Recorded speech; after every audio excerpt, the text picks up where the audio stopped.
Smeagol'un evine hoş geldiniz. Bugünkü konumuz oyunlar. Sonuçta Orta Dünya'nın bir de oyun tarafı var.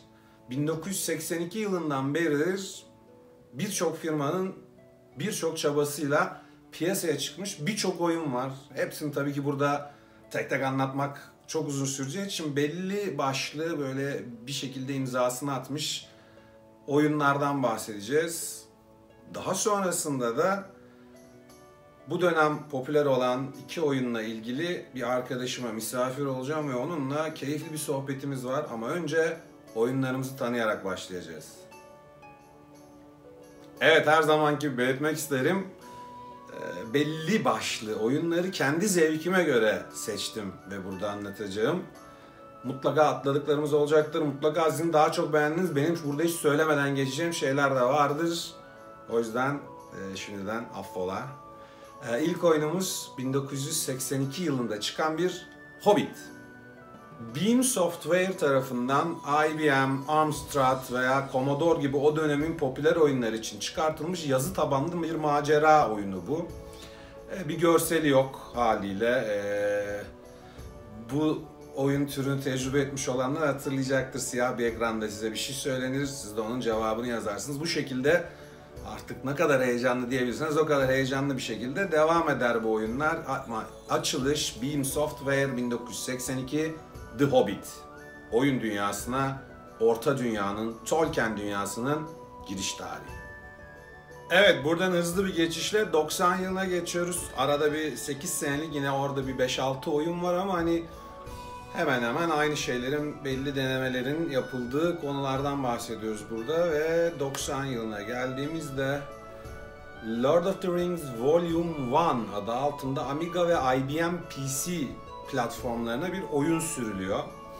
Burada IBM PC'ye biraz değinmek istiyorum. O zamanlarda laptop denen bir hikaye var ama şimdiki laptoplarla karşılaştırdığınız vakit bina tuğlası gibi, yani alıp birinin kafasına atıp yakın dövüşte savunma amaçlı kullanabileceğiniz şeylerden bahsediyoruz. Oyun doğal olarak piyasaya çıktığında o vakte kadar çıkan o grafikle süslenmiş olan ilk Orta Dünya oyunu, ancak yapay zekasının basitliği, oyundaki o macera, görevlerin çeşitsizliğinden dolayı oldukça vasat, hatıralardan kolay silinen bir oyun olarak kalmış bulunuyor kendisi. Bu noktada yine de geliştiricilerin çabasını bir şekilde takdir ediyoruz. Çünkü yolu açmak da bence bir başarı sayılabilir aslında. Ve gelelim bir sonraki oyunumuza ki bende de kendisi artık ölmüş bir sektör dahi olsa CD olarak var. Sonuçta biliyorsunuz Steam birçok bu tür alımı baltaladı. Gidip Steam üzerinden birçok oyunu bulabiliyorsunuz. Evet, dediğim gibi 2002 yılı Lord of the Rings Fellowship of the Ring oyunu çıkıyor, ancak bir sorun var. Oyun film haklarını alamadığı için, daha doğrusu o filmdeki karakterlerin haklarını alamadığı için kendi karakterlerini oluşturuyor. Irklar yine mevcut ama bildiğimiz herhangi bir karakter yok oyunda. Doğal olarak da o kadar çok ilgi çeken bir oyun olmuyor ne yazık ki. Özellikle basit dövüş mekaniği ve grafiksel problemlerinden dolayı da o da bir şekilde koleksiyoncuların rafındaki yerini alıyor. Ama bilgisayar dünyasındaki etkisi beklendiği kadar uzun olmuyor. 2003 yılına geldiğimizde ise karşımıza Lord of the Rings Return of the King çıkıyor ki seçilebilecek karakterlerin çokluğu, bu kombolu dövüş sistemiyle gayet efektif, gayet o vakte kadar çıkmışların arasında sivrilen başarılı bir oyun bu çıkan oyun. EA olarak bildiğimiz Electronic Arts tarafından piyasaya sürülüyor ve bir başarı yakalıyor oyun.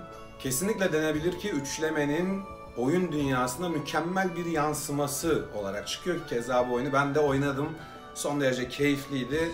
Tadını çıkararak doya doya acayip uzun zaman geçirebiliyordunuz bilgisayar başında.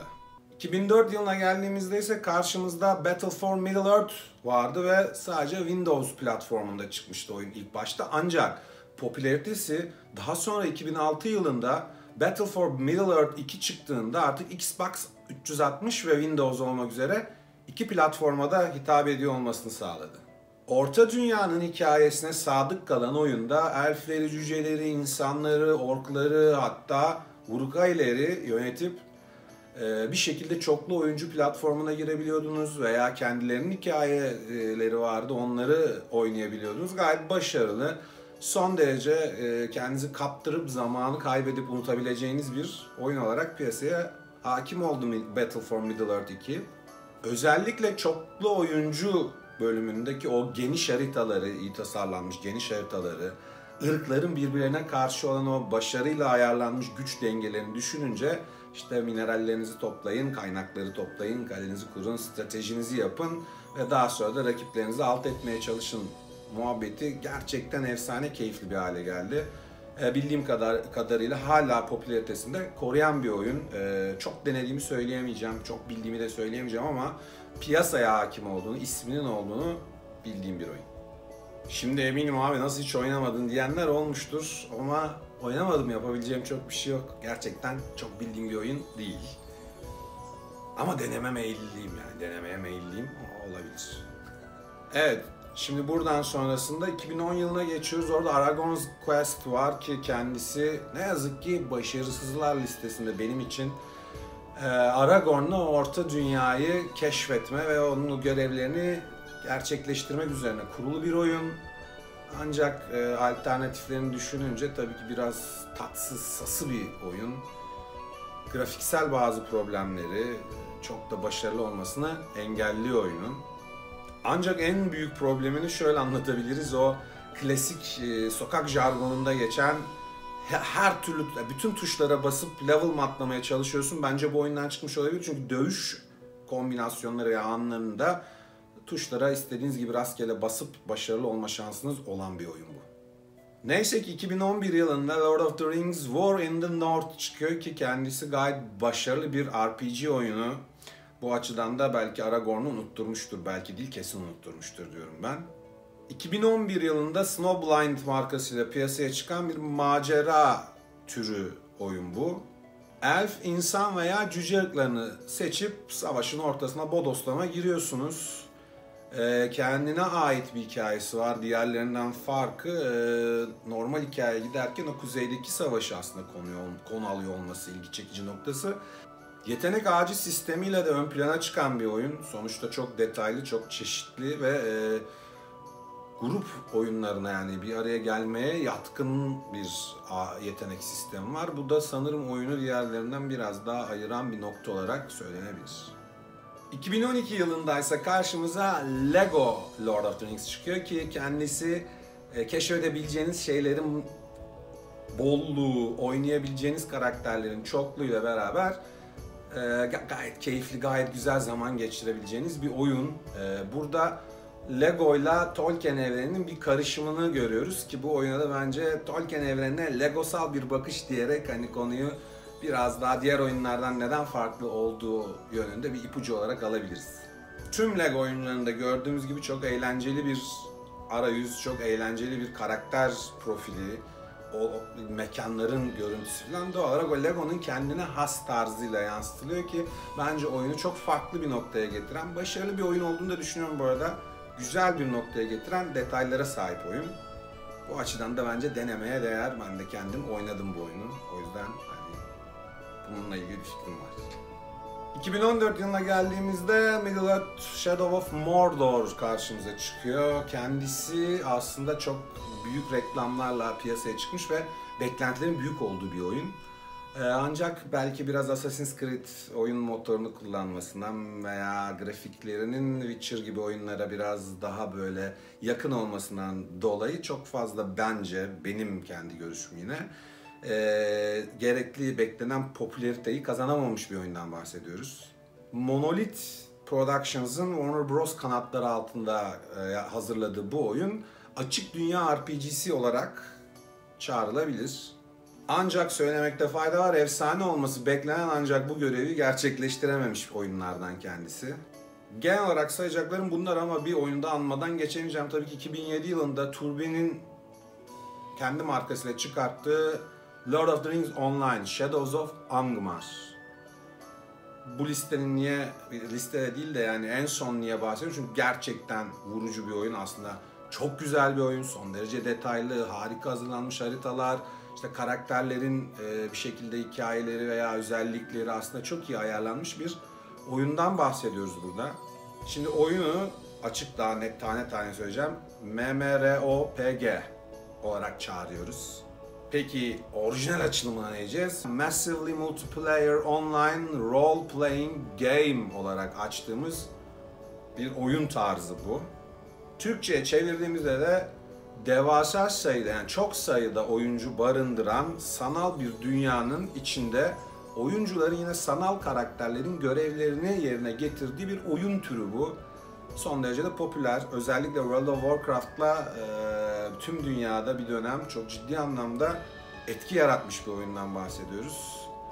Ben çok kısa zaman dahi olsa Lord of the Rings Online'ı denedim. Ancak o dönem ben ve arkadaşlarım çok sıkı World of Warcraft'çı olduğumuz için Horde'da bayağı bir macera, bayağı bir zaman geçirmişliğimiz var. İşte raidler, görevler derken. O yüzden aslına bakarsanız çok da fazla tecrübe edemediğim bir oyun. Gerek görevleri, gerek dediğim gibi haritalarının güzelliği, o dokunun, o işte bir Riders of Rohan diye bir eklentisi çıktığında gerçekten o ağaçların, çayırların, atın kokusunu alabileceğiniz derecede güzeldi ama hani şimdi diyeceksin ki niye oynamadın o zaman? World of Warcraft'la başlamıştık, World of Warcraft'la devam ettik aslında yani bir grup olarak oynadığımız için kararı da grup olarak veriyorduk. Tabii ki tavsiye ettim, çok isterdim aslında ama olmadı, olmayası varmış. Oyun çok başarılı, belki de bu bahsettiklerim arasında benim gözümde en çok tutan, en çok hayalleri süsleyen oyundur online olanı. Sonuç olarak diyebiliriz ki Shadows of Angmar online oyunlar arasında, o çoklu oyuncu oyunlar arasında bence kendi yerini yapmış, gayet başarılı, güzel bir oyun. Şimdi oyun olayını, daha doğrusu Orta Dünya oyunun olayını burada bırakıyoruz. Ben şimdi bu akşam misafir olmaya gidiyorum. Orada aslında bunu başta söylemeyecektim ama söyleyelim. İlgilenenlerin beklemesini sağlayacak bir detay olsun. Arma 3 ve PUBG üzerine konuşulacak. Umarım hoşunuza gider. Şimdi hoşça kalın. Biraz sonra farklı bir yerde tekrar başlıyoruz.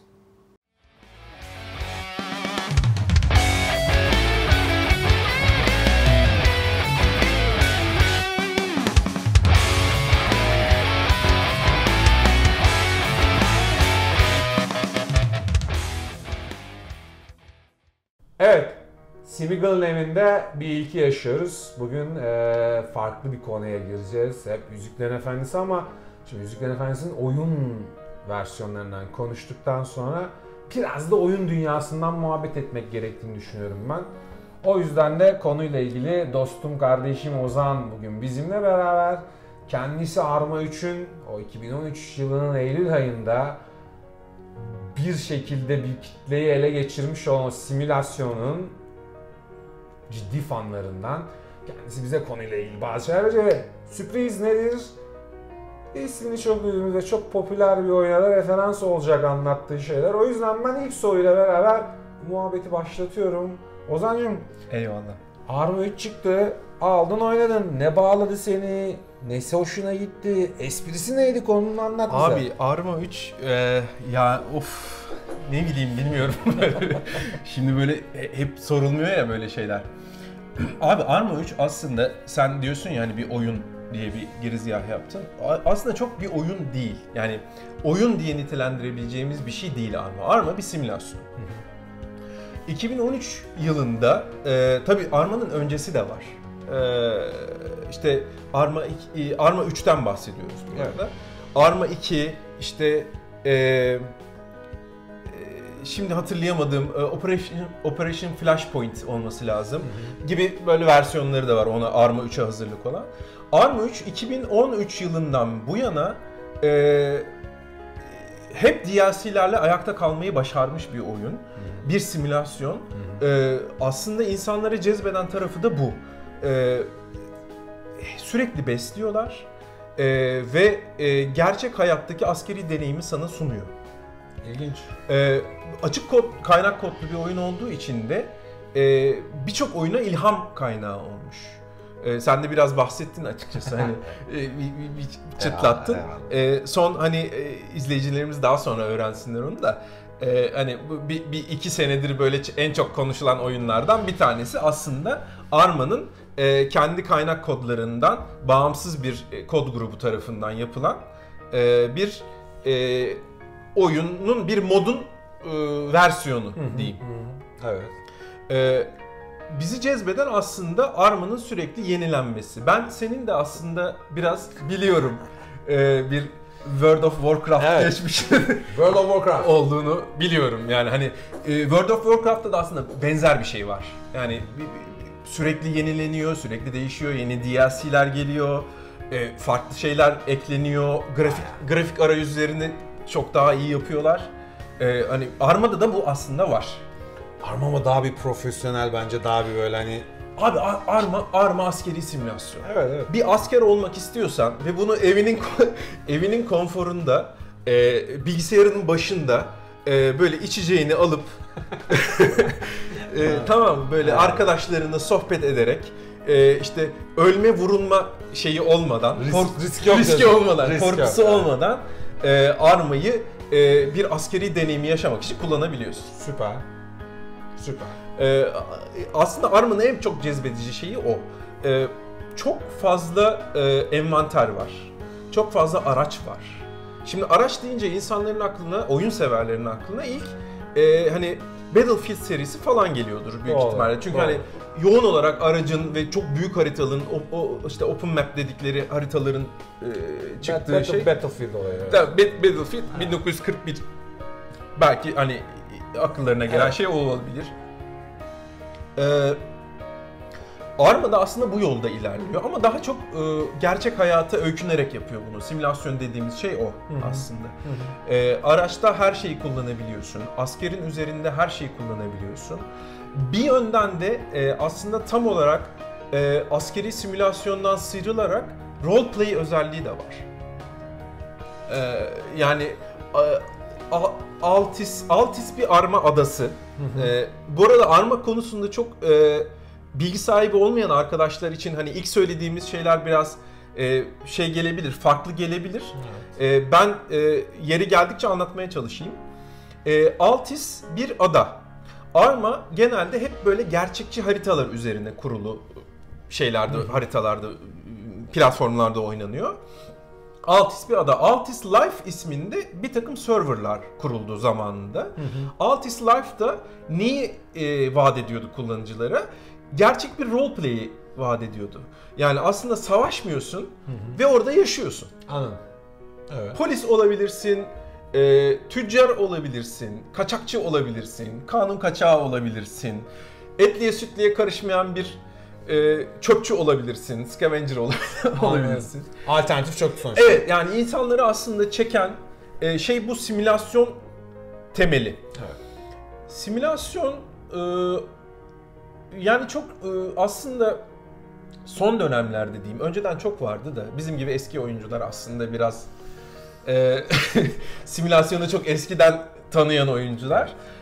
Hani yeşillendiği zamanları çok iyi biliyoruz. Böyle hemen ben arada Tabii lütfen. Commodore nesliyiz. Tabii. Onu belirtelim. Commodore Spectrum, evet. Amiga sonrasında Amiga. İşte PC'ler. Kafa yarı nesli. Kafa yarı kasetleri, kafa yarı kartuşları. Evet. Falan öyle gider. Evet. Yani o zamanlardan Ace 2 diye bir şey vardı. Ace 2 diye bir uçak simülasyonu vardı aslında. Yani o da simülasyondu ama tabii Commodore ne kadar simülasyon vaat edebilirse. O nesilden gelen bir nesil olduğumuz için bizi tabii ki çok cezbediyor ama yeni nesil arkadaşlar tabii hani bunu tırnak içinde söylüyorum, hani lütfen küçümseme gibi algılamayın. Onlar çok yani bizce çok acayip şeyler başarıyorlar. Kesinlikle. Yani refleksleri çok kuvvetli. İnanılmaz. Acayip hızlı düşünebiliyorlar. Özellikle first person shooter dediğimiz inanılmaz performanslar kaynakta var. Acayip şeyler, söz sahibiler. Burada hemen lafını söyleyeceğim. Lütfen. Bir anımı hemen anlatmak istiyorum. Ortak yaşadığımız bir andan bahsediyorum. Beşiktaş'ta bir internet kafede bundan bayağı bir zaman önce bir oyun oynamaya, çok isim olarak girmek istiyorum ama gittik. Birebir kapışıyoruz, takımları ayırmışız, oyunu oynuyoruz. Çok hevesliyiz, iddialı karakterliyiz bu arada. Ha, öyle Commodore nesliyiz diye kapışmayız gibi bir durum yok ama orada bir genç geldi. Ben de sizinle oynayabilir miyim abi? Tabii buyurun otur et lan. Ve daha sonrasında o olan hepimizi tabiri caizse oyun diliyle tokatlamaya başlayarak acayip bir hava yarattı. Ben evet, merak edip çok acayip. Evet yani ben kendi karakterimi bırakıp adamı izlemeye başladım. Hani o mouse'tan biz de kullanıyoruz. Belli bir tecrübemiz var. Sonuçta bu arada Ozan da grafiker, ben de grafiker. Evet. Oyun dünyasına gayet hakim karakterleriz. İlk kez oynadığımız bir şey değil ya. Çok uzundandır burada varız ama adam mouse'u bizim gibi kullanmıyordu. O mouse sanki sağ eliyle birleşti. Bir mutasyon sonucunda o alienvari bir hareketle o artık vücudunun bir parçası olmuş gibi oynayan bir adamdı. O yüzden hani oynuyoruz ama yeni nesle saygımız. Abi hatırlıyor musun? O zaman bir yaştaş diyebileceğim bir arkadaşımız isyan etmişti. Hatırlıyorum. Abi sen böyle ne yapıyorsun? Cheat yapıyorsun. Hile yapıyorsun. Başına dikildi ya çocuğun. Evet. Ya inanılmaz. Ya hile falan yok tabii ki. Yani o nesil acayip sizin bir nesil. Sizin nesliniz çok acayip bir nesil. Gerçekten oyunları acayip oynuyorsunuz. Evet. Müthiş gerçekten. Müthişsiniz. Devam edelim. Ama şöyle bir durum da var abi. Şimdi simülasyon deyince iş refleksten, mouse kullanma becerisinden, hızlı düşünme kabiliyetinden biraz sıyrılıyor. Planlama falan da giriyor. Tabii gerçek hayata adaptasyon, evet, sabır, evet, işte yeri geldiği zaman işte yarım saat, bir saat aynı pozisyonda bekleme. Sabır kesinlikle. Tabii gerekiyor. Şimdi bu bahsettiğimiz arkadaşlar, refleksleri mükemmel olan arkadaşlar bunu çok sevmiyorlar. Yani beceremiyorlar değil, becerirler muhakkak. Ama daha hızlı istiyorlar. Sevmiyorlar. Evet, tabii öyle büyümüş arkadaşlarımız sağ olsunlar. Doğru. Biz de açıkçası Arma'da bu yaş sınırında, yani şu ana tekabül eden ne diyeyim 14, 15, 16 olabilir belki, hani o şeyde. Tabii ki daha küçükler de çok daha iyi oynuyor olabilir ama hani aklı en azından hani biraz daha çalışan, nasıl diyeyim, oturmuş, oyun disiplinini daha iyi oturtmuş yaşlar, hani 15-16 daha bana mantıklı geliyor. Doğru, mantıklı. Evet. Bu arkadaşlarımız aslında adapte olmakta biraz zorlanıyorlar simülasyonlara.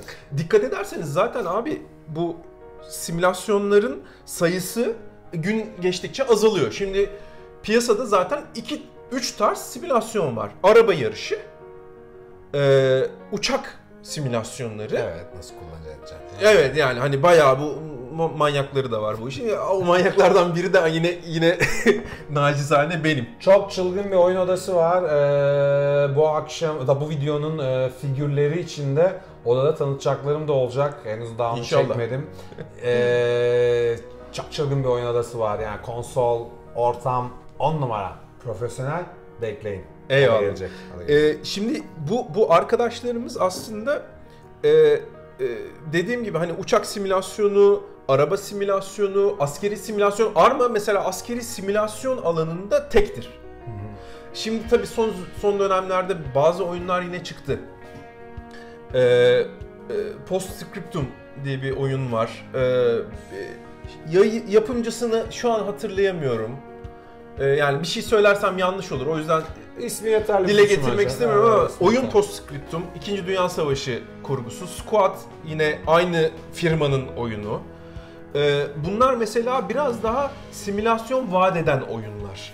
Artık hani bir yükselişe de geçti gibi geliyor bana. Bundan bir 3-4 sene önce bu konuşmayı yapıyor olsaydık açıkçası ya abi sektör öldü.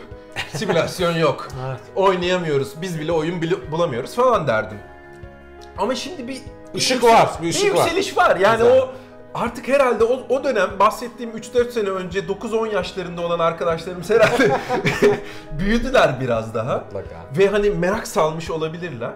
Biz de hani Arma konusunda oyuncu profili, sağlam oyuncu profili bulmakta biraz zorlanıyoruz. Anladım. Bu sebeple zorlanıyoruz. İlgileri biraz az. O zaman mola.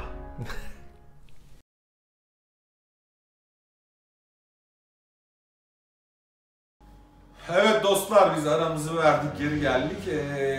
Arma 3 için oyuncu bulamamaktan bahsediyorduk. Kaldığı yerden ben Ozan'a bırakıyorum muhabbeti, o akıtacak götürecek. Eyvallah abi. Şimdi oyuncu bulamamak, abi şimdi arkadaşlarımız düşünecekler, ulan bunlar kim ki oyuncu bulamıyor? Niye oyuncu bulamıyor? Yani işe mi alıyorsunuz oyuncuları? Yok, öyle bir şey yok tabii ki. Şimdi Arma simülasyon olduğu için simülasyon da yani tabii ki kelime anlamıyla birebir bunu karşılamıyor olabilir ama genel olarak bir dünyayı anlattığı için, betimlediği için gerçek hayatın yansıması diyebileceğimiz bir tür. Gerçek hayatta bir askeri simülasyon olduğu için Arma, gerçek hayatta tek bir askerle bir şey olabilir mi? Yani o ordu yönetimi olmaz. Dolayısıyla arkadaşlara ihtiyacımız var. Evet. Bir asker gücünde. Gerçek olduğu için. Hani diğer FPS'lerde olduğu gibi değil. Yani hani bir yandan işte roket atarken öbür yandan el bombası atıp işte 25 kişiyi falan öldüremiyorsun. Bir Red Orkestra değil yani. Aynen değil tabii. Yani bu arada Red Orkestra bile biraz simülasyon öğeleri barındıran bir türdü. Vardı evet. Hani yani bunu Quake falan demem lazım hani senin için. Öyle bir şey, Doom demem lazım. Doom, FPS için tabii. Ya bunlar tabii ki askeri simülasyon değil ama yine de FPS'lerin, FPS'lerin şeyi. Yani bayrak sallayalım diyeyim hani. Doğru, popülerler sonuçta. Tabii ki. Yani ilk örnekleri be abi. Yani hani gözümüzü Doom'la açtık. Şeyle açtık hatta. Dur. Ulan hatırlayamıyoruz şimdi. Ne o? Benim gidişim Full Throttle'dı. Rise of the Triad. Rise of the Triad'dan önce ne var? Dur. Bulacağım. Wolfenstein. Wolfenstein abi FPS'lerin şahıdır yani. Kapıyı aç, bayrağın altında. En azından benim için öyledir. Evet, benim için öyle. FPS'lerin ama şahıdır. Ama bildiğiniz kare oynuyorsunuz yani karakterler bilmem ne. Bayağı dikdörtgen yani. Yabancı arkadaşlarım yani konuya yabancı arkadaşlarımız açsınlar baksınlar sonuçta YouTube'dayız değil mi? Evet. Wolfenstein. Bak Wolfenstein 3D hatta bak 3D. Evet, Wolfenstein 3D. İsmi budur. Evet. Wolfenstein o da şudur aslında bizim bildiğimiz anlamda 3D değildir. Ama hani 3D efekti verilmiş bir katman şeyi vardır onda. Abi duvarın oradaki bayrağı açınca arkasında bir oda bulmak 3D işte o da. 3D daha eyvallah yani. Öyleydi yani biz oradan hani aslında simülasyon yükselerek yani birilerini ateş ederek oyun oynama fikri oralardan yükselerek geldiği için aynen. Hani son noktaları hani 2013'te Arma 3 işte geçtiğimiz senelerde de işte bahsettiğim Squad. Arma'ya en yakın Squad'tır. Bu arada Squad'ı kötülemek için söylemiyorum. Şimdi fanlar vardır. Oyun dünyasında çok fan var. Her şeyin bir meraklısı var sonuçta. Var. Yani hani laf söyletmiyorlar insanlar. Aslında Squad da çok güzel, çok başarılı, çok emin adımlarla gidiyor ama Arma'nın başarabildiği şeyleri henüz başarabilmiş değil. Arma'nın başaramadığı birçok şeyi başarmış noktaları var. Ya Squad'ı bilen arkadaşlar anlayacaktır. Yani sen şu an tabii ki türe biraz yabancı olduğun için şeysin ama ama For the Horde ha, World of Warcraft her zaman varsın. Öyle bir program yapalım bence yani. Öyle bence de. Şimdi lafı çok uzattık, şuna geleceğim. Lafın başında dedik yani bunlar kim? Oyuncuyu niye arıyor? Tabii ki biz arkadaşları arıyoruz çünkü takım oyununa ihtiyacımız var. Yani Arma'da tek başınıza şey yapamıyorsunuz, hayatta kalamıyorsunuz. Ne serverlarda, yurt dışı serverlarında hayatta kalabiliyorsunuz, ne yurt içi serverlarda. Yurt içi çok askeri simülasyon serverı yok. Altis Life, daha önce bahsettiğimiz Altis Life daha fazla ama onda da bize gelen arkadaşlar, Altis Life, benim hiç Altis Life deneyimim yok bu arada. Altis Life deneyimi olan arkadaşlar diyorlar ki yani abi yani sıkıldık yani hani çoluk çocukla tırnak içinde uğraşıyoruz diyorlar. Yani aradıklarını bulamamışlar demek ki. Biz hiç girmedik Altis Life olayına. Biz direkt co-op, birlikte oynayabildiğimiz, aynı takımda oynadığımız, yeri geldiğinde karşıda gerçek insanların olduğu multiplayer en keyiflisi. Yeri geldiğinde ki bak orada Arma gerçekten çok iyi iş yapıyor. Açık kaynak kodlu bir şey olduğu için, oyun olduğu için bağımsız gruplar var. Bu bağımsız grup derken kodlayan bağımsız gruplar var abi. Yani oyuna eklenti yapan, Bohemia Interactive'in haricinde, o Rus firmanın haricinde gruplar var. Onlar çok güzel eklentiler yapıyorlar. Haritalar yapıyorlar, yapay zeka yapıyorlar. Oraya geleceğim. Yapay zeka nasıl biliyor musun? Yani biraz oynar, hakikaten bu grupların kodladığı yapay zeka eklentilerinin olduğu oyunlarda gerçekten ayırt edemezsin. Neredeyse karşında gerçek bir insan varmış gibi savunan yapay zeka kodları geliştiriyorlar arkadaşlar. Bu çok güzel, çok keyifli bir şey. Tabii ki. Yani hani bu insanlar da böyle hani bizler yaşlarında insanlar, simülasyon seven insanlar. Yani bir insan gönül vermezse 5 kuruş menfaati olmadan buna oturup da aylarca bir mod niye yazsın yani? Mümkün değil. Laf açılmışken ben geleyim. Ben çünkü onu çok istiyorum yani bu konuya yabancı, Arma 3'e yabancı arkadaşları nasıl bağlayacağım diye düşünüyorum açıkçası. Bir şey diyeceğim, PUBG arkadaşlar, Players Unknown Battlegrounds açılımı PUBG. Şimdi Players Unknown Battleground biraz böyle buralardan böyle dolaşarak geleceğim. Kulağa böyle göstereceğim. Players Unknown Battlegrounds çok önceden neydi biliyor musunuz? Arma versiyonunda. Arma'nın bir moduydu aslında bu. Players Unknown Battle Royale. Şimdi Players Unknown tırnak içinde yine bir şey grubu. Bağımsız bir kod grubu. Players Unknown. İlginç. Gerçekten ilginç. Evet. Players Unknown. Battle Royale. Battle Royale ne diyecek olacak arkadaşlar? Battle Royale bir Japon filmi. Evet. Aynen öyle böyle. Açın, bakın Battle Royale neymiş arkadaşlar diye. Şu günümüzün gerçekten yeni bir türü neredeyse. Oyun, FPS oyun biçimi diyebileceğim tür, belki biraz abartı olur tabii yani FPS bir tür ama FPS'in bir şeyi, oyun biçimi, işte Capture the Flag vardı yani şeyi yakala, tabii bayrağı yakala, ele geçir, işte kill 'em all, ne bilmiyorum herkesi öldür falan hani öyle modlar var ya. Battle Royale artık bir mod, bunun gibi bir biçim yani oyun biçimi, FPS biçimi. Şimdi Battle Royale bir film. Battle Royale filminde ne oluyor? Aslında şu oluyor, oyundakinin aynısı oluyor. Özetle bir adaya bu insanlar bırakılıyorlar, silahsızlar ve bir an önce silah bulmaları lazım. Birbirlerini öldürüyorlar ve en son kalan kurtuluyor. Hikaye bu. Şimdi Players Unknown Battle Royale'e gelecek olursam Arma'da, Players Unknown denilen grup Arma için bir mod yazdı. Senesini hatırlamıyorum ama çok Arma Community'de çok ses getirdi topluluğunda. Şimdi Arma Community'de ben de dahil olmak istedim. Deliler gibi oynuyoruz. Çok güzel çünkü yani hani heyecan var.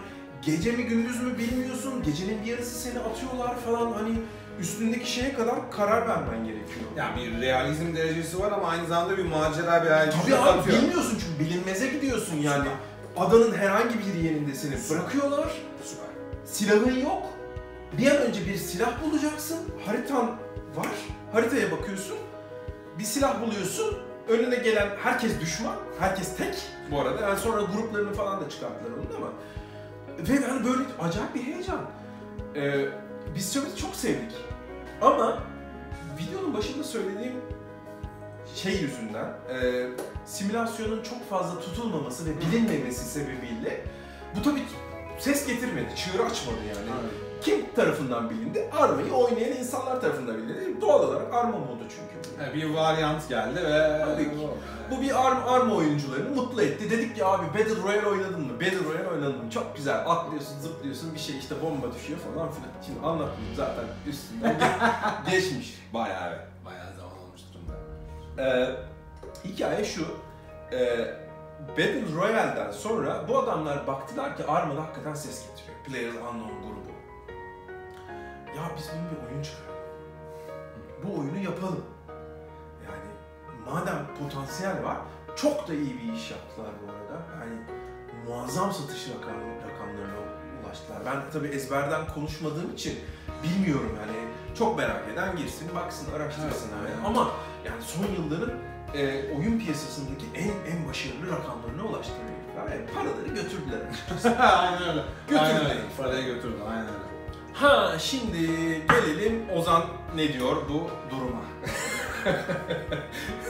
Konumuz arma ya, hani sen açılışı armadan yaptın, beni Öyle cesaretlendirdin evet. açıkçası.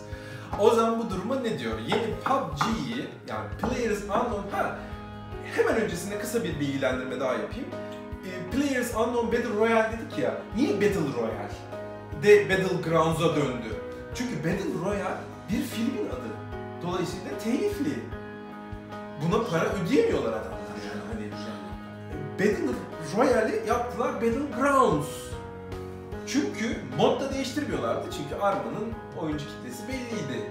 Simülasyonu az kişi oynuyordu. Çok da şey yapmadı. O bir moddu yani. Çünkü parayla satılan bir şey değildi. Ama daha popüler bir alana kayıyorsun. Popüler oldu, parayla satmaya başladı. Tabii. Yani. Dolayısıyla Battlegrounds yapmakta buldular. Ve Battle Royale diye bir oyun biçimi ortaya çıktı. Ve hani son zamanlarda görüyorsunuz ki bütün oyunların Battle Royale modu çıkıyor. Yani Modern Warfare'ın modu çıkıyor. Aynen öyle gerçekten. Değil mi? Modu çıkıyor. İşte yani her şeyin, aklına gelebilecek her şeyin Battle Royale. Belki Dota'da da Battle Royale modunu yaparlar. Belki de. Bu arada bir ara Dota çekeceğiz de ama Dota'nın ustası şu an bugün bizlerle değil, olsaydı Dota kesin. ayrı, ben orada seyirci olacağım. Evet, yani net seyirciyiz. Dota'nın nasıl has elemanı bugün gelemedi. Gelseydi o Dota'yı da biraz deşecektik ama mutlaka bir gün gelecektir diye düşünüyorum. Players Unknown Battlegrounds aldı yürüdü. Ozan ne diyor dersen, yine aynı şeye geleyim. Ozan bir simülasyon oyuncusu olarak çok sevmedi açıkçası. Çünkü bu arkadaşları da hep videonun başından beri bahsettiğimiz oyuncu kitlesini ele geçirebilmek için bu insanlar tabii ki doğrudur. Yani ben yanlış bir hamle yaptılar demiyorum ama şey yaptılar. Biraz onların hoşlanabileceği tarzda evrilttiler oyunu. Simülasyon öğelerini biraz kırptılar. Piyasa yaptılar sonuçta. Yani evet, yani o tabii ki yani hani Her şeyde oluyor bu. oluyor yani, onu Abes yapmak bir durum değil. zorundalar abi. Yani Tabii. ben dediğim gibi kınamıyorum yani, asla böyle bir şey yok. Ha, şöyle diyebilir miyiz? Tabii. Aslında bu bir fotoğraf çekiyoruz ya. Tabii. Kimsenin kötü veya iyi ayırmıyoruz. Asla. Çok net. Ya bu bir fotoğraf. Olan olayın, olan piyasanın, olan oyunun veya ortama hitap edişinin bir fotoğrafı. Kimseninki doğru, kimseninki yanlış değil. Kimsenin yaptığı amatörlük değil, kimsenin yaptığı ustalık değil. Tamamen zevkine bir muhabbet ortamında karşılıklı fikir alışverişi. Tabii ki, kesinlikle. Eyvallah. Bunu tabii ki çok iyi yaptılar ve kitleler buna çok alıştı, çok sevdi. Tuttu bir şekilde. Tuttu. Yani çok keyif aldılar bundan. Eyvallah. Tabii ki birçok insan, belki de bu videoyla bile, yani ben hiç YouTube'da görmedim açıkçası böyle PUBG'nin bir arma Yok, ben de görmedim. modu olduğunu söyleyen bir ya ben varsa da kusura bakmayın, yani benim cehaletimdir. Ben de görmedim. Yani çok sıkı bir YouTube izleyicisi değilim. Tabii ki takip ediyorum ama yani arma konusunda her Türkçe kaynağı takip etmiyorum ama Türkiye'de yapıldığını sanmıyorum. Yani Battlegrounds'ın Battle Royale'den geldiğini, arma modu olarak geldiğini bilen bir insan olduğunu, yani bilenler vardı da bununla ilgili program Video olduğunu yaptım. Ben de bilmiyorum. Tamamen olmadığına güvenerek çekiyoruz şu an. Spontan bir Aynen öyle. muhabbet yani. Aynen öyle. Velhasıl bu çok tuttu. Herkes çok sevdi. Hoşlarına gitti. Hatta şeylerin belki bir ara bu Players Unknown grubu Battlegrounds versiyonunda, bu yeni yaptıkları versiyonda şey de yaptılar. İlk önce third person'dı. O adamı görüyorduk dışarıdan kamerayla. Şimdi bizleri de memnun edebilmek için simülasyon oyuncuları First person'a döndü. First person versiyonunu da yaptılar. Yani third person kapalı.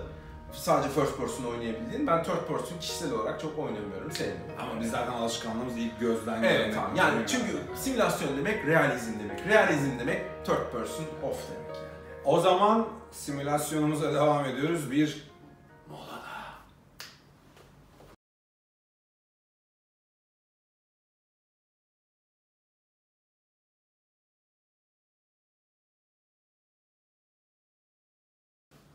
Evet dostlar, ikinci bölüm de bitti. Son bölümdeyiz. Burada artık belli şeyleri kapatacağımız, belli şeyler net yorum yapacağımız ve kendimizi ifade edeceğimiz yerdeyiz. Tabii ki bu son program değil.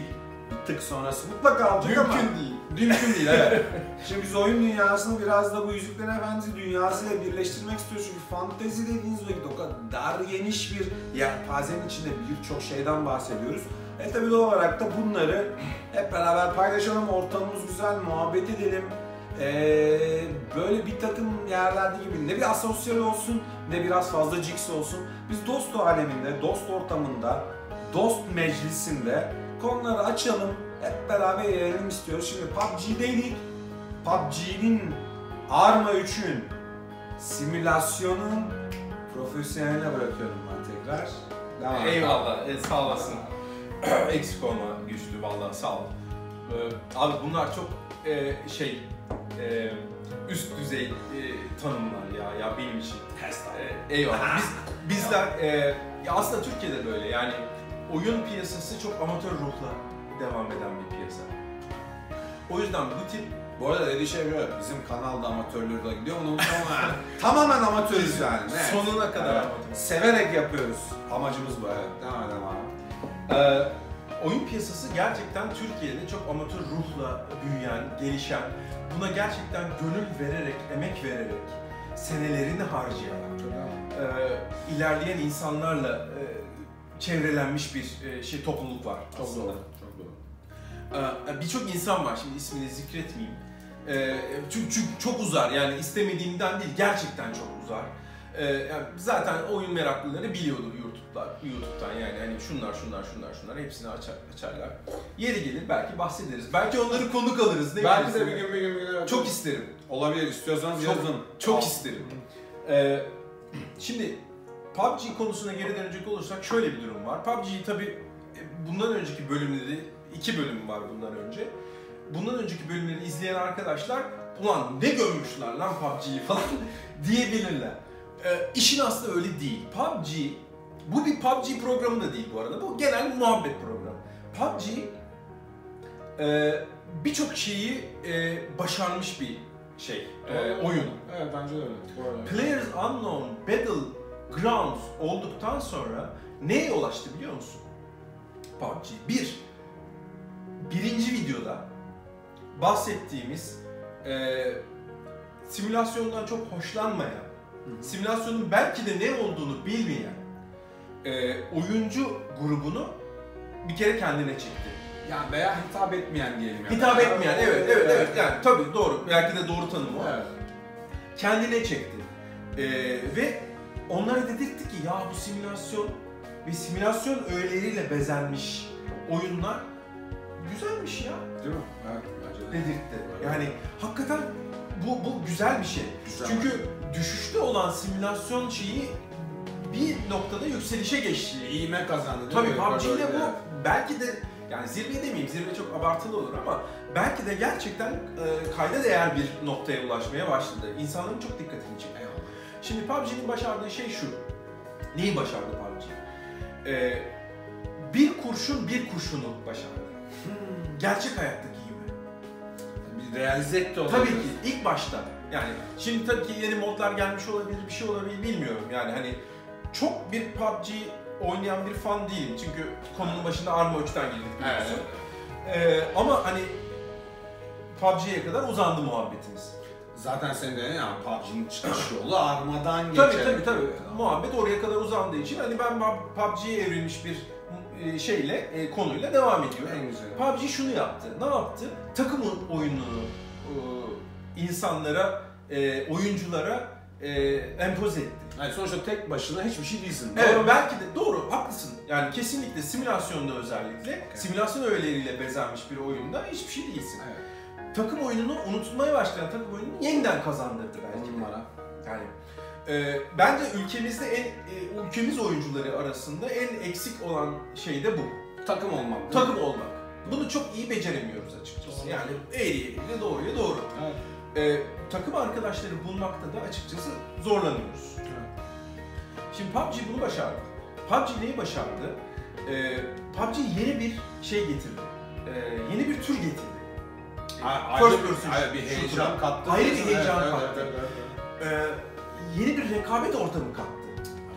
Alışılagelmiş 1980'lerin sonundan başlayan bir işte senin kaleni alırım, benim kalemi fethedersin, herkesi öldürürüm furyasını değiştirdi. Quaking of Flag Capture hikayesi. Evet, Capture the Flag hikayesini değiştirdi. Çok doğru. PUBG başka neyi başardı? Bir moddan bunu gerçekten World of Warcraft'ta da görmüştük.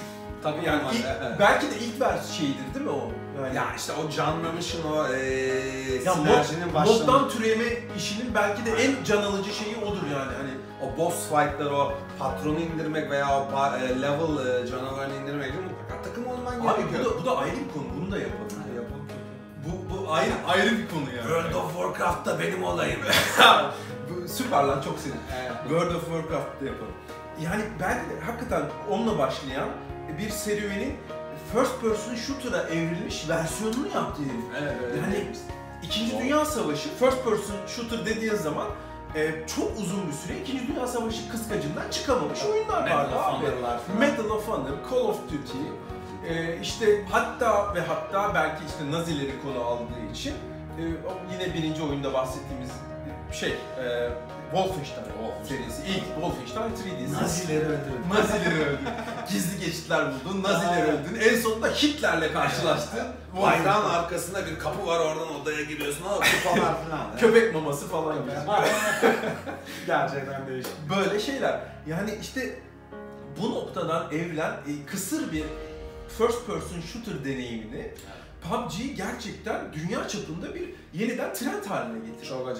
Çok acayip popüler hale geldi. Acayip yani, hani satış rakamları, oynanabilirlik inanılmaz. Ya abi cep telefonlarına bile çıkarttılar. Aynen öyle. Hani ben görüyorum otobüste böyle arkadaşlar oynuyorlar böyle. Hakikaten PUBG oynuyorlar. Bakıyorum ne oynuyorlar diye bakıyorum. Önceden vardı bir 5-6 sene önce biliyorsun. Candy Crush falan filan. Böyle hani bir takım hani puzzle game diye nitelendirebileceğim oyunlar vardı. Tek parmak oyunları. Yani hani daha kolay. Hani tabii o da bir geçiş sürecidir. O abi oyun dünyası derya deniz zaten. Neye girersek değil. Ama yani buradan buraya evrilmesi PUBG'nin çok önemli bir şey. Bir de PUBG ne yaptı biliyor musun? En önemli şey bu. Takım oyununu bir araya getirmek için bir ara katman oluşturdu. Ne yaptı? Birli, ikili, üçlü, dörtlü, beşli neyse grupları bir araya getirdi ve birlikte bir senaryoyu bitirme zevkini tekrar aşırdı abi. Takım oyununu bir nevi canlandırdı. Evet. Yani yine bu vardı. Yani Battlefield serileriyle, Modern Warfare serisiyle, Call of Duty serisiyle, daha önce belki sen neden bahsetmiştin İkinci Dünya Savaşı oyunu vardı ya. Red Orchestra. Red Orchestra. Red Orchestra ile yani tabii bunlar kısmen yeni dönem diyebileceğim oyunlar tabii ama hani bunlarla multiplayer oynanmıyor muydu? Tabii ki oynanıyordu. Ama Red Orchestra tam takım değildi ya. Abi şimdi bak, orada ne var biliyorsun? Bilgisayarın başına oturuyorsun. Mouse'un, klavyenin, her şeyin hazır. Bakıyorsun, insanlar ne yapıyor? Ona bakıyorsun, oynuyorsun. Şimdi insanlar artık konuşmaya başlıyorlar. Koordine oluyorlar. Koordine olarak bir takım oluşturuyorlar. TeamSpeak, işte neydi senin Ventrilo.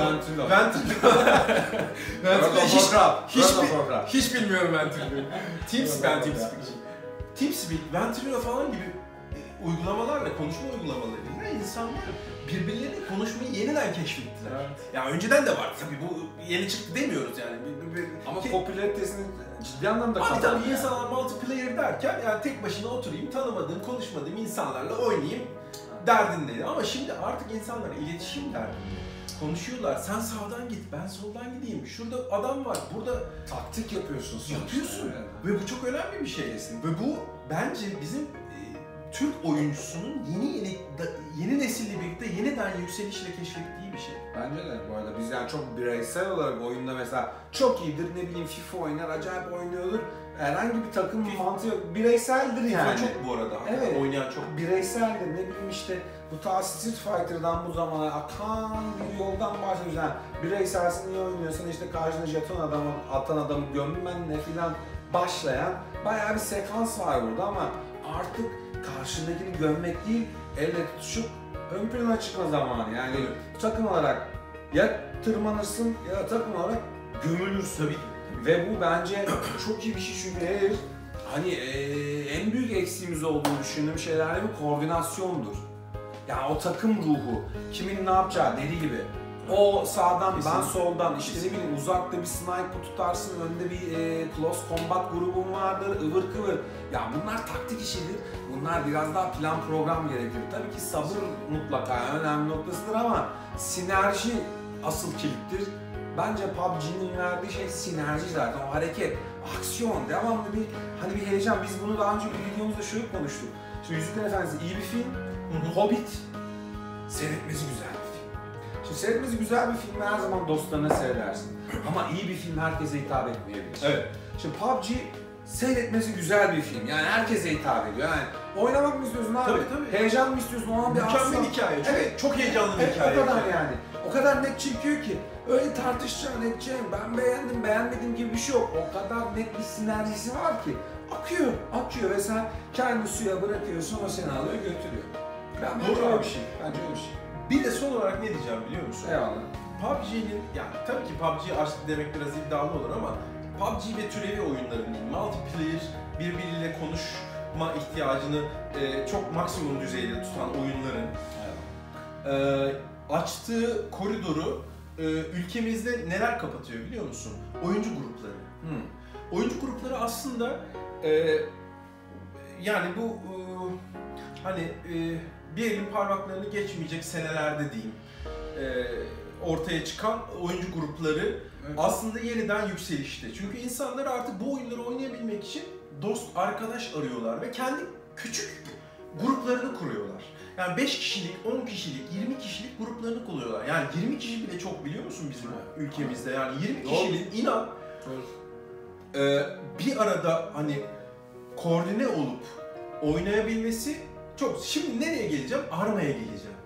Yeniden muhabbetimizin başına geleyim. Evet, yani. asıl konumuzda gelelim. Asıl konumuz o.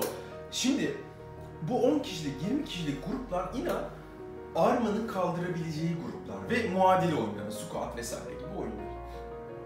Şimdi burada gerçekten bir topluluk arayışına giriyor insanlar. Önceden de vardı tabii forumlarla vesairelerle bu yapılan bir şey vardı. Şimdiye kadar sıkı fıkı olmasa da tabii belli bir oranda bir vardı ama şimdi bu insanlar artık yaş aldılar. Büyüdüler. Neyi nasıl yapacaklarını artık biliyorlar kısmen. Naçizane onlardan biri de yani bizim Arma grubumuz diyebilirim açıkçası yani. Evet, bu da önemli bir konu var. Sağ olasın. Biz yani bunu hedefliyoruz. Yani Türk taktik oyuncuları olarak aslında bunu hedefliyoruz. Diyoruz ki gelin arkadaşlar yani biz takım oyununu yeniden kurgulayalım. Ülkemizde unutulmakta olan hoşgörüden bir haber, bireysellikle çok yoğrulmuş, oyunculuktan sıkılan insanlara diyoruz ki gelelim, bir araya gelelim ve bu takım oyununu yeniden yükseltelim. Yani Türk taktik oyuncularının aslında yapmak istediği şey bu ismi ilk defa zikrediyorum. Bu arada şey söyleyeceğim, şöyle bir tek kelimeyle basit bir şekilde Türk taktikten kastettiğimiz ne olduğunu anlatırsan. Ya abi şimdi biz Arma sevenler ve simülasyon sevenler olarak Türk taktik oyuncuları diye bir grup kurduk. Kendimiz bir topluluk aslında. Grup küçük kalır da bir topluluk. Bu topluluk temelde bir araya gelip gerçekten role playing ve işte first person shooter konularında oynamak, birbiriyle etkileşim halinde takım ruhunu canlandırmak ve takımca bir şeyler başarmanın verdiği hazzı keşfetmek için kurulmuş bir topluluk. Süper. Yani 2,5 senedir falan bu işle iştigaliz açıkçası. Yani insanları bir araya toplamaya çalışıyoruz.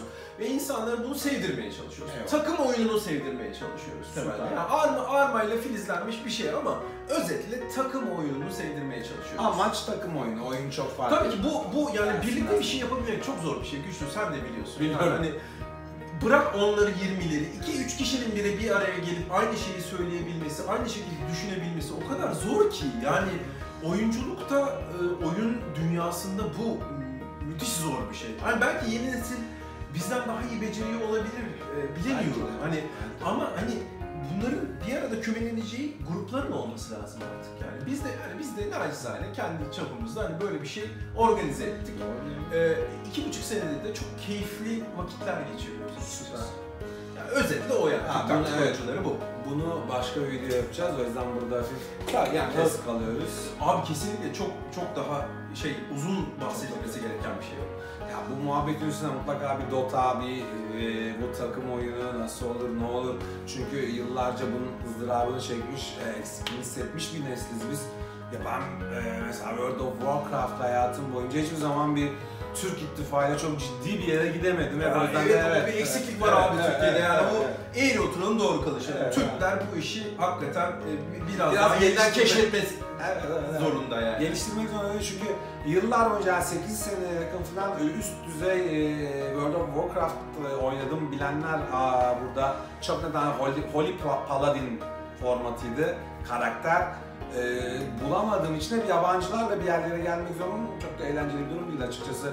O açıdan bu olan olay benim için çok eğlenceli. Keşke bir 5, 6, 7 sene önce canlanan bir sekans, bir popülarite unsur olsaydı biz de eklenseydik. Abi yani. belki de popülerdi de biz birbirimizi bulamadık. Belki Böyle de de. bir durum da var yani. Belki müferit hakikaten 10'lu 20'li insanlar belki oynuyordu bu oyunları ama Haberleşme bir araya gelemiyorduk yani. Ama şimdi bence diyorum ki bir araya gelmenin zamanıdır yani. O zaman gelecek videoya ne anlatıyoruz? Ne anlatıyoruz? Armada 3 ve neydi isim? Türk taktik oyuncuları. Türk taktik oyuncularını anlatıyoruz. Evet. Bir sonraki videomuzda oradayız. Bizi izlediyseniz, hoşlandıysanız çok teşekkür ederiz. Çok mutlu olduk. Keyifli vakit geçirmek istedik. Ben çok keyif aldım. Evet, biz çok eğlendik. Umarım siz de eğlenmişsinizdir. Bir sonraki videomuzda yine buradayız. Bu sefer biraz daha derinlere gireceğiz. Biraz daha ilginç konulara gireceğiz. Biraz daha Türk taktiği inceleyeceğiz. Hepimiz anılarımızı anlatacağız. Umarım eğlenmişsinizdir. Tekrar söylüyorum. Şimdilik bu muhabbeti burada kesiyoruz. Çok teşekkür ediyoruz. Hoşça kalın.